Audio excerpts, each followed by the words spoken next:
The string quartet faltered on a single, agonizing note. In the back of the cathedral, framed by the towering mahogany doors, stood Beatrice. She was significantly heavier than the day Jack divorced her, heavily pregnant, and staring directly at the millionaire groom. The silence that followed was utterly deafening. The morning of the wedding was as crisp and flawless as the diamond sitting on Chloe Kensington's left hand. High on the cliffs of Newport, Rhode Island, the sprawling Vanderbilt-era estate had been transformed into a fortress of white orchids and imported French silk. Everything was perfect. Everything was sterile. Jack Sterling stood in the master suite of the estate, staring at his reflection in the antique floor-length mirror. At 35, he was the picture of modern American success. He was the founder of Sterling Logistics, a tech-driven supply chain empire that had recently gone public, rocketing his net worth to a cool $1.2 billion. His bespoke Tom Ford tuxedo clung to his athletic frame, the fabric a midnight blue that whispered of quiet old money, money he had not been born into, but had ruthlessly acquired. Oliver, his best man and chief operating officer, handed him a crystal tumbler of Macallan, 25. "To the king," Oliver said, a slick smile playing on his lips. "And to the new queen. Chloe looks like she stepped out of a Vogue editorial out there." "Thanks, Oliver," Jack murmured, taking the glass. The scotch burned his throat, but it did nothing to warm the sudden, hollow chill settling in his chest.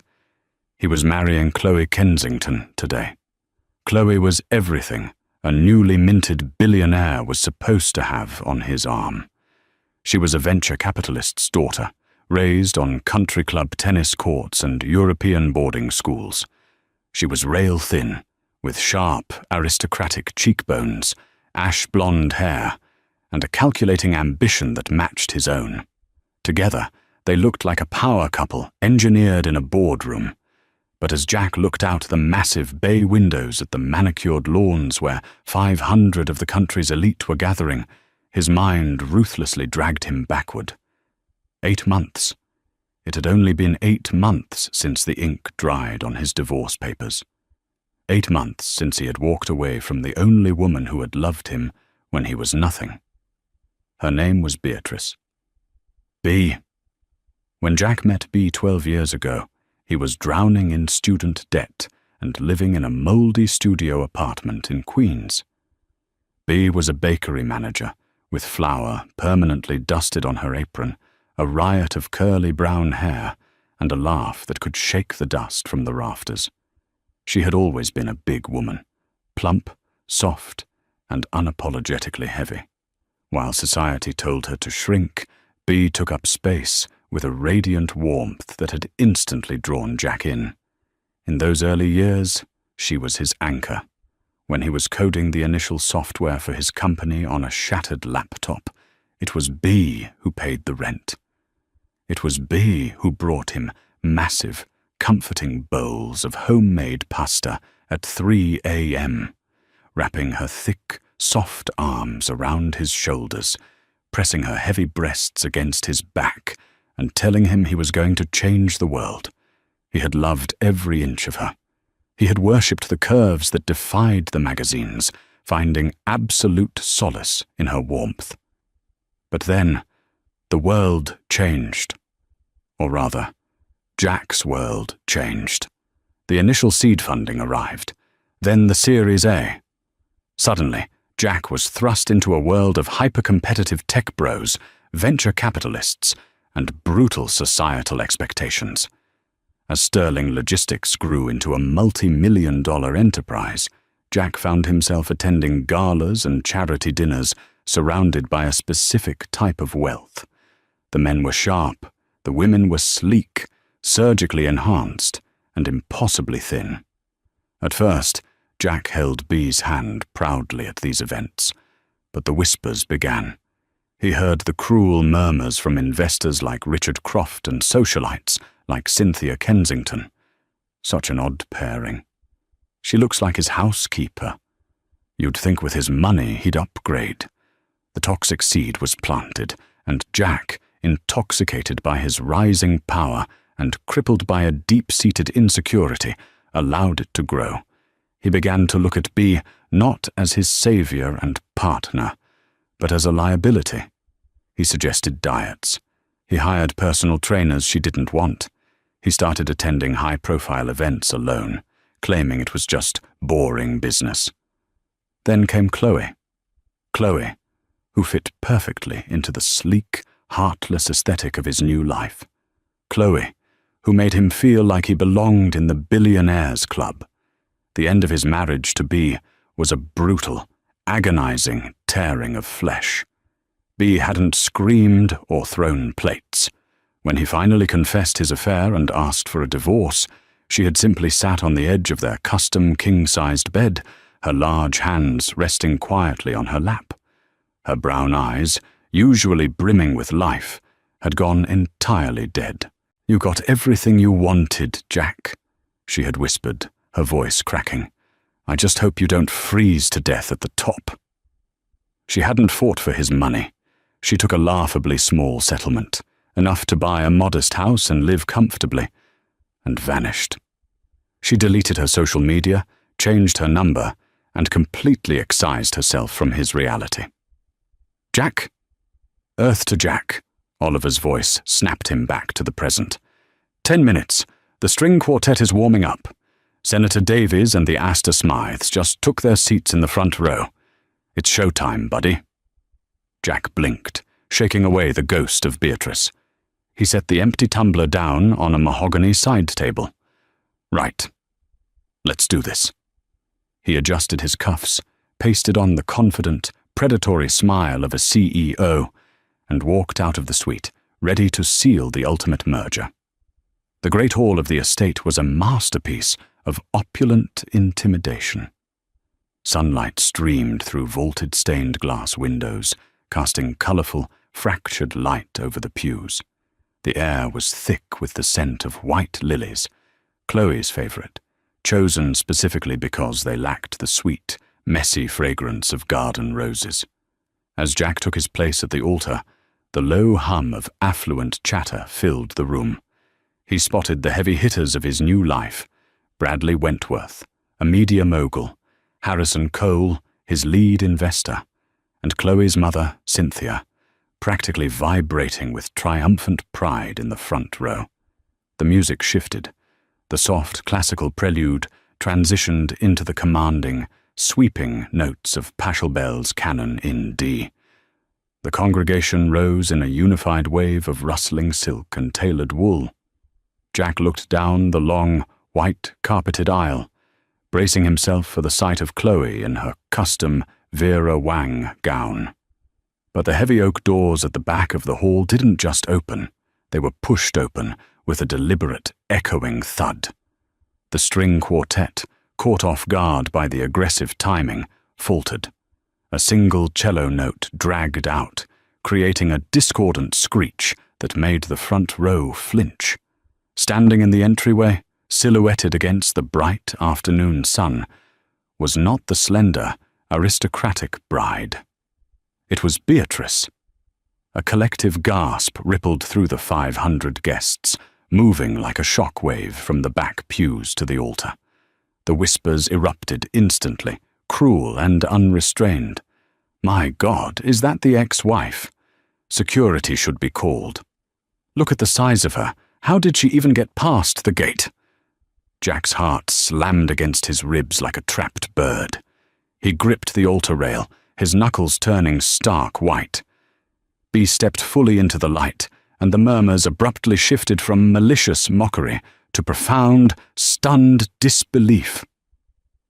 She was heavier than when she had left. Her face was fuller, her arms thicker, and she wore a flowing, emerald-green velvet dress that didn't attempt to hide her size, but rather draped over it with an undeniable, defiant majesty. But it wasn't her weight that paralyzed the room. It was her stomach. Beatrice was pregnant. Heavily, undeniably, late-stage pregnant. The emerald fabric stretched taut, over a massive, rounded belly that preceded her by several inches. She carried the weight high, her hands resting protectively on the crest of her stomach as she began to walk down the aisle. Jack stopped breathing. His brilliant mathematical mind, capable of running complex logistical algorithms in seconds, frantically began calculating the timeline. 8 months. The divorce had been finalized 8 months ago. But the week before, she signed the papers, when the reality of their fractured decade together had finally crashed down on him, he had driven to the small apartment she was renting. He had been drunk on guilt and grief. They had fought, they had cried, and in a moment of pathetic, desperate weakness, he had fallen into her arms. They had spent one last night together, a tear-soaked, devastatingly intimate farewell, where he buried himself in the familiar, soft warmth of the woman he was throwing away. She had packed her bags and left the state the very next morning. 8 months. She looked exactly 8 months pregnant. What is the meaning of this? Cynthia Kensington's shrill voice cut through the stunned silence. She stood up, her face flushed dark red, pointing a manicured, trembling finger at B. "Security, remove this woman immediately." 2 burly men in black suits stepped out from the side aisles, moving quickly toward B. "Stop!" Jack's voice boomed through the vaulted ceiling, echoing off the stone walls. It was the voice of a man used to commanding boardrooms, sharp and absolute. The security guards froze mid-step. B hadn't stopped walking. She didn't look at Cynthia. She didn't look at the sneering faces of the venture capitalists or the shocked socialites. Her brown eyes, no longer dead, were blazing with a fierce, terrified courage. They were locked entirely on Jack. She was sweating. Jack could see the fine sheen of perspiration on her forehead and the slight tremor in her plump hands as she gripped her belly. She looked exhausted, carrying the immense physical burden of the pregnancy on top of her naturally large frame. But she carried it with a dignity that made the surrounding wealth look cheap. Suddenly, a side door near the altar burst open, and Chloe appeared. She had clearly been waiting in the antechamber for her cue and had heard the commotion. She was a vision in white lace, but her perfectly contoured face was contorted in sheer fury. "Jack!" Chloe hissed, stepping onto the altar and grabbing his arm. Her nails dug into his bicep. "What is she doing here? Get her out! Now! You promised me she was a ghost!" Jack didn't look at his bride. He couldn't tear his eyes away from the emerald green velvet and the life growing beneath it. "My child," his mind screamed. "She's carrying my child." B finally reached the front of the aisle, stopping just 5 feet away from the altar. She was breathing heavily, the exertion of the walk evident. She looked up at Jack, her gaze flickering briefly to Chloe's claw-like grip on his arm, and then back to his eyes. The entire cathedral was suspended in a horrifying, electrified silence. 500 people held their breath, waiting for the billionaire to crush the interloper. B took a deep, shuddering breath, her chest rising and falling. "I didn't come here to ruin your wedding, Jack," B said. Her voice wasn't loud, but in the absolute silence of the room, it carried perfectly. It was shaking, but resolute. "I came here because your lawyers have blocked every single one of my calls for the last 3 months, and your private security kept me out of your corporate building. You have no right to be here, you pathetic, desperate—" Chloe started, stepping forward. "Shut up, Chloe," Jack snapped, his voice dangerously low. Chloe reeled back as if he had struck her, her mouth dropping open in shock. A collective gasp echoed from her family's side of the aisle. Jack took a slow step down from the altar, closing the distance between himself and his ex-wife. The scent of white lilies faded, replaced instantly by the faint, agonizingly familiar smell of vanilla and cinnamon that always clung to B's skin. He looked at her tired, beautiful face, and then lowered his gaze to the massive swell of her stomach. "B!" Jack choked out, the billionaire facade completely crumbling, leaving only the terrified boy from Queens. "Is it?" B didn't answer right away.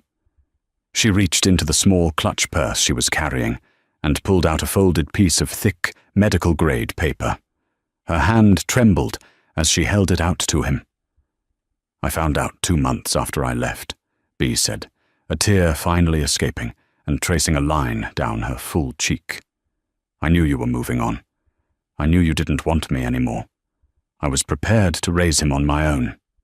Jack's breath hitched. Him. A son. "But last week," B continued, her voice breaking, the brave front beginning to fracture. She grabbed her stomach tightly. "Last week, the doctors found something, Jack. I have a congenital heart defect. The strain of the pregnancy, the weight. My heart is failing." The silence in the room transformed from scandalous intrigue into sheer horror. B forced the paper into Jack's numb hands. "I am being induced tomorrow. They are going to take him early. But the doctors, they don't know if my heart will survive the delivery." She looked at him, her eyes wide and overflowing with tears, laying her soul bare in front of the people who despised her.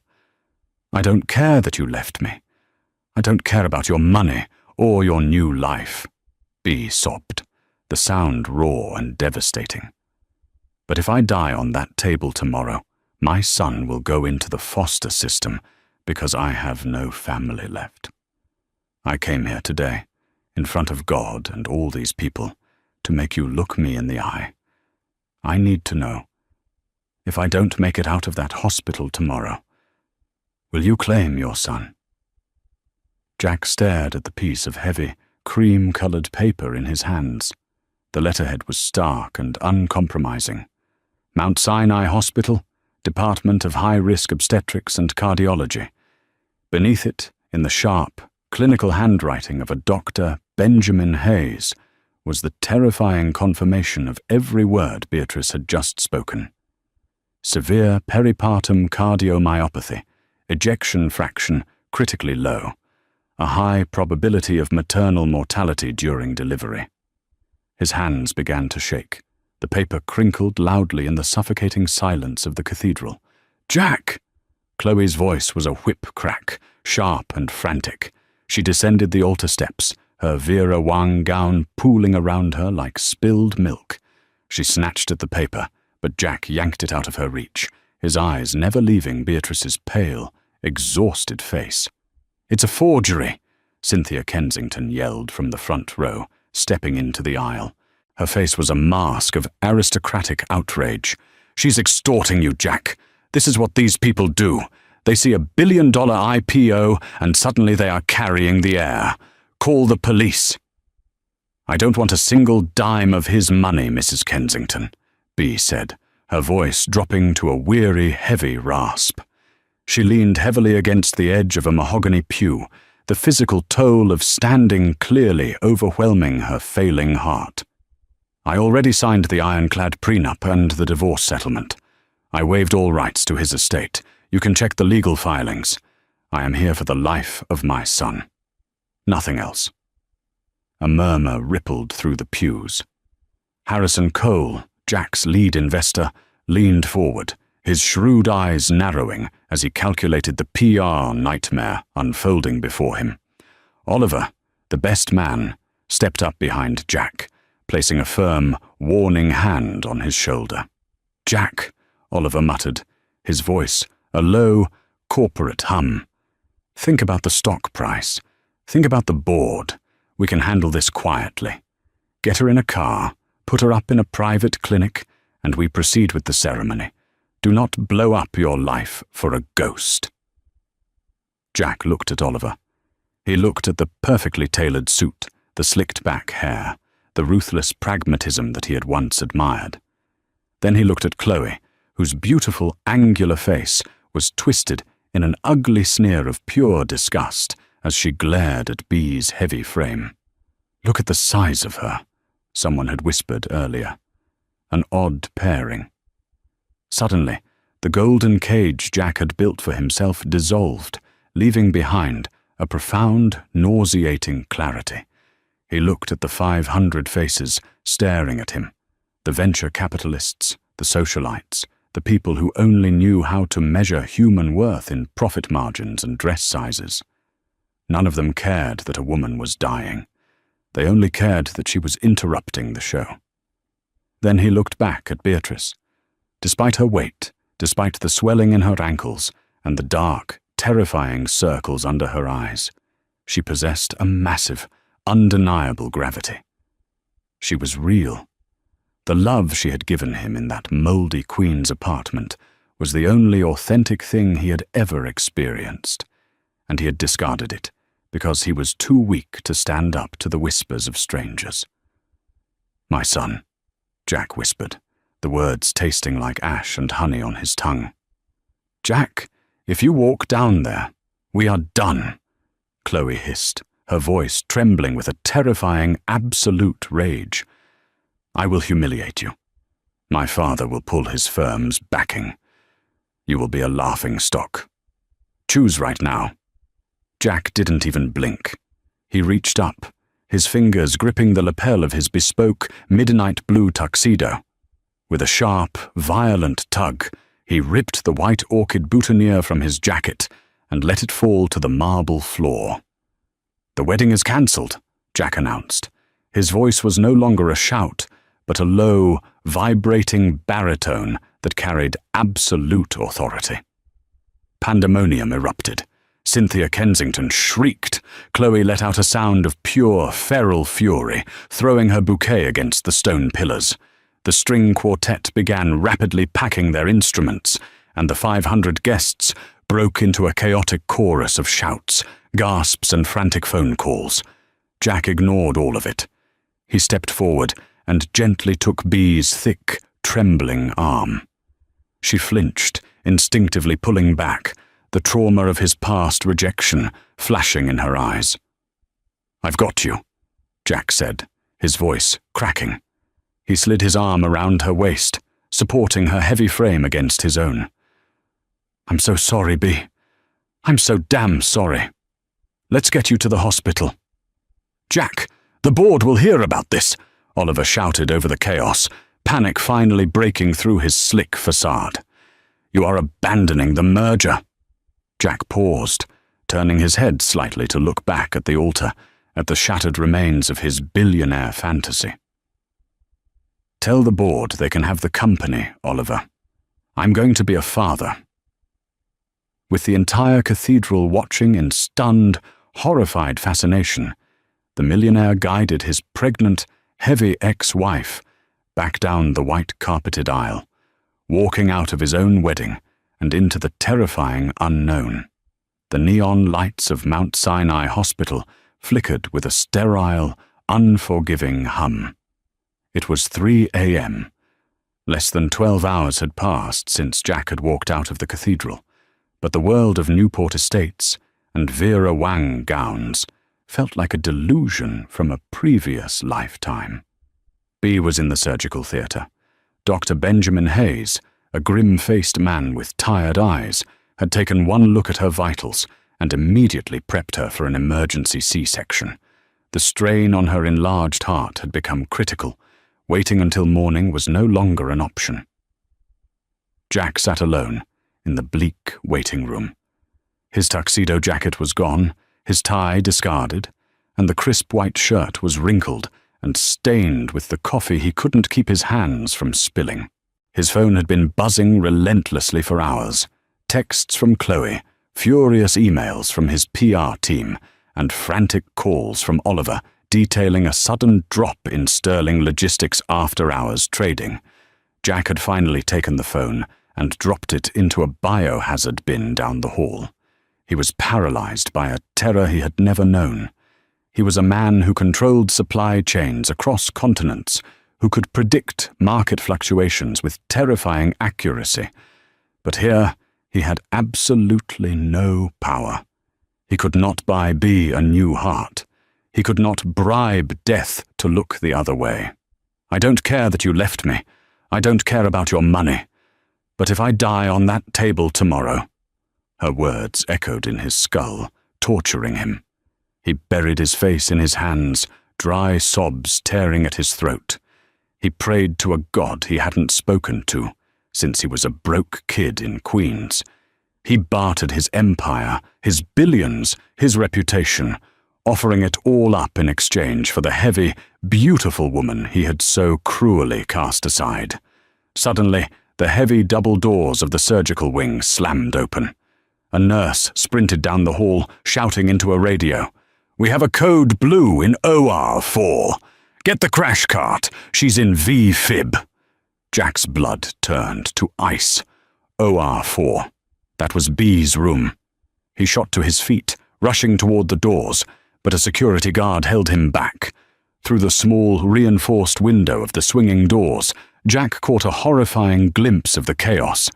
He saw Dr. Hayes shouting orders. He saw the frantic compression of a nurse's hands on a chest. He heard the long, continuous, high-pitched wail of the heart monitor, flattening into a single, devastating tone. "B!" Jack screamed, fighting against the guard's grip. "B, don't you dare leave! Please!" Time snapped. The next 40 minutes were a blur of agonizing silence, punctuated only by the sterile announcements over the hospital PA system. Jack collapsed onto the linoleum floor, leaning against the cold wall, completely broken.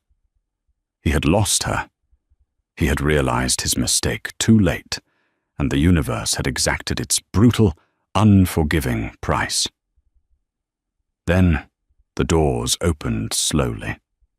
Dr. Hayes stepped out, his surgical scrubs stained with blood, his face deeply lined with exhaustion.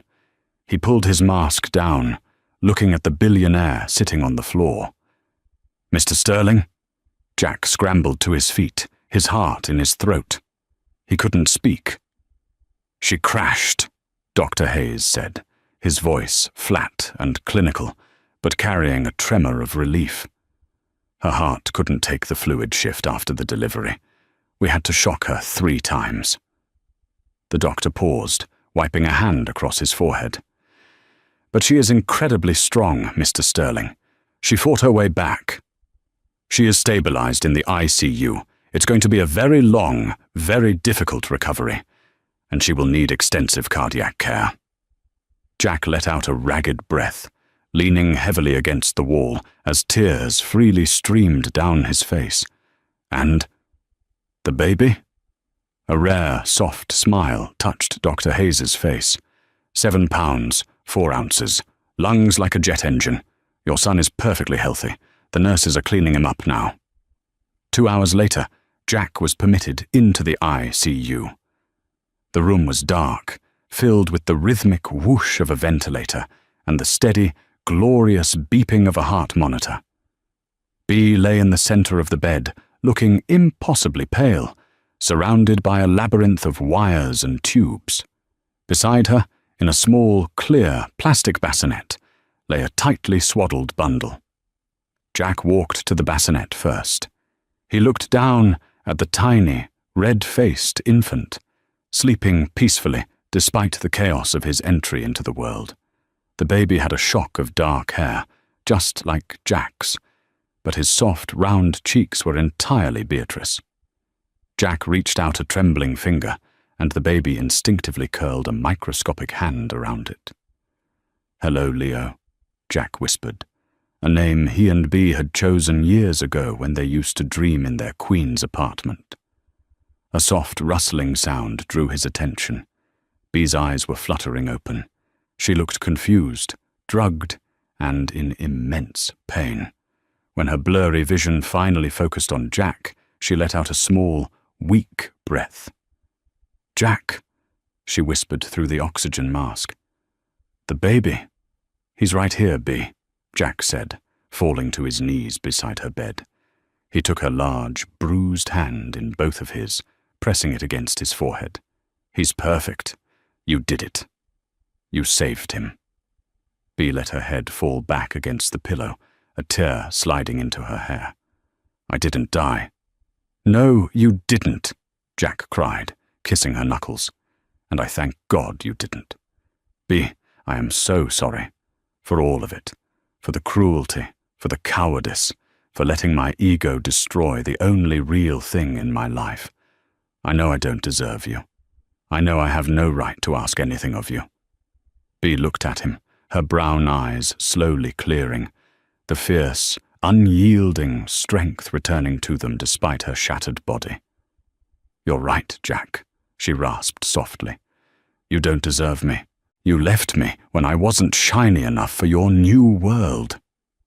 I don't care about that world anymore, Jack pleaded. Oliver is taking over as interim CEO. I'm stepping down. I don't want the galas. I don't want the estate. I want you. I want Leo. I will spend the rest of my life earning your forgiveness if you just let me try. Bea stared at him for a long, agonizing minute. The monitors beeped steadily. She looked at the man who had broken her heart, seeing the absolute, desperate sincerity in his eyes. It's going to take a lot more than walking out of a wedding to fix this, Jack, she said, her voice firm. I am not moving into some mansion. I am not hiding in the shadows, and I am not shrinking myself to fit into your life ever again. Never again, Jack swore, his voice fierce with conviction. We do this your way, on your terms, always. Bea slowly turned her head to look at the bassinet, her face softening with an overwhelming, absolute love. She squeezed Jack's hand back, just slightly. Start by bringing me my son, she whispered. True wealth isn't measured in bank accounts, venture capital, or the superficial approval of high society. It is found in the people who anchor us when the world spins out of control. Jack learned that his golden cage was ultimately worthless compared to the heavy, authentic, and enduring love of the woman he almost threw away. Sometimes, redemption requires losing everything you thought you wanted to finally realize exactly what you need.